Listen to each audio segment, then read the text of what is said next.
Բարև ձեզ, ուրեմն հիվանդը դարաբում է ուրեմն ձերքի ցավերից, մատները թմրում է, մատները ուրած է, մատները այդուցված եւ մատների ցավեր եւ շարժման սահմանափակում ունենք։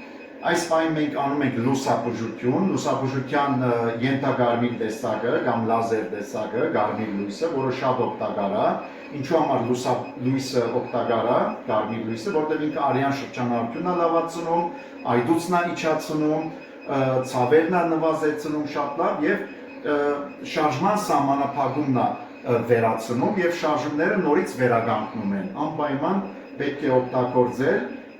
հիմնականում պրոցեդուրաներ են, իհարկե մի անգամով չի եզրափակվում, պետք է անպայման ամենակիչը մի 10 պրոցեդուրա անենք, կատարենք, որպեսզի լավ լինի եւ շատ լավ էներգիա է հաղորդում, դրա հաշվին էլ շարժումները լավանում են եւ այդուցը նվազում է։ Շնորհակալություն։